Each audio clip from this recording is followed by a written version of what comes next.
at the military implications of downing a civilian jet. And joining me now is Andrew Borene. He's an advisor with the Truman National Security Project here in Washington.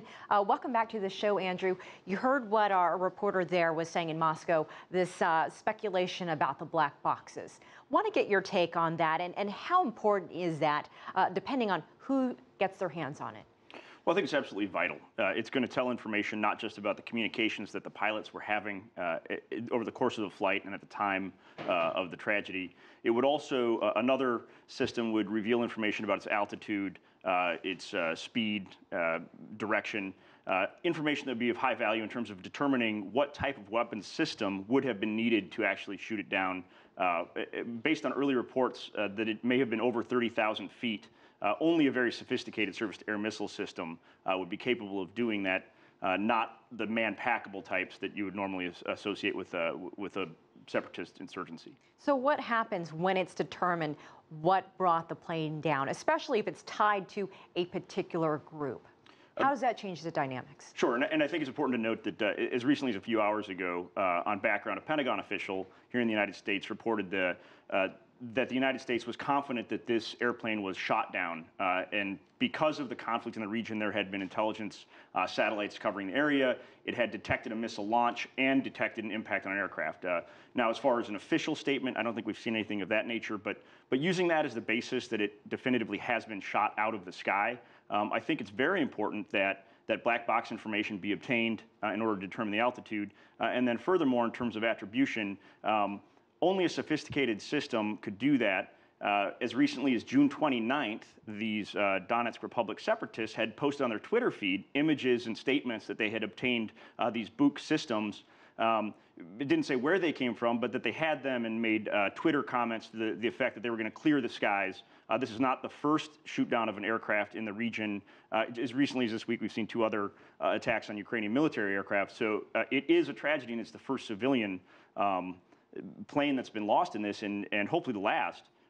But we need that information in order to make an attribution as to who launched the missile. I think it's less a question of was a missile launched. But now you have a lot of different countries involved. Looking at the nationalities of passengers on their airplane, there's a vested interest now in this conflict because of the victims. So what happens when that is attributed? Will there be more international pressure from the outside to end this conflict?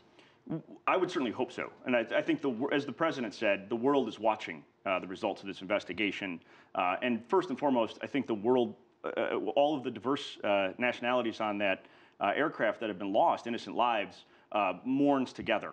And what we would like to see first is resolution and some security in the situation. And I think, unfortunately, given the circumstances, it's going to be very difficult to obtain that and to see a humanitarian corridor open up where there could be a fair multinational investigation and reclamation of remains and the type of work that you typically see if this, in fact, had been an accident. Right. And there, as you mentioned, there's been mention of a possible ceasefire so that investigators can get in. You touched on it, but really, how optimistic are you that a fair investigation can take place here?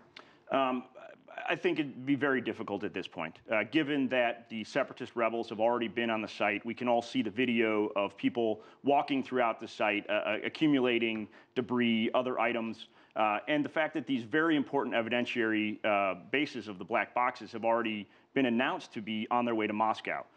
So I think it'd be very difficult to see a full, fair accounting of what has transpired in the situation. And I guess at this point, attribution will take some time to be assessed.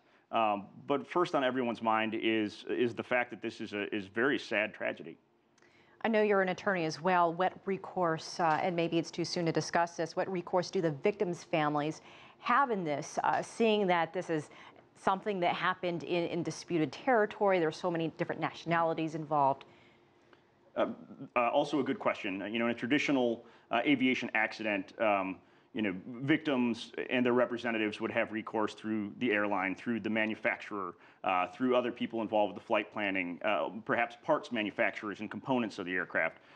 In this case, again, I think there'd be so much difficulty with the evidentiary gathering that it could create challenges on a number of fronts as information needs to be accumulated. So again, it's a tragedy, and until we get answers on the attribution, I think the world does watch and wait for more information. All right, Andrew Borene, we appreciate your time. Thank you so much for joining us here on the show. Thank you.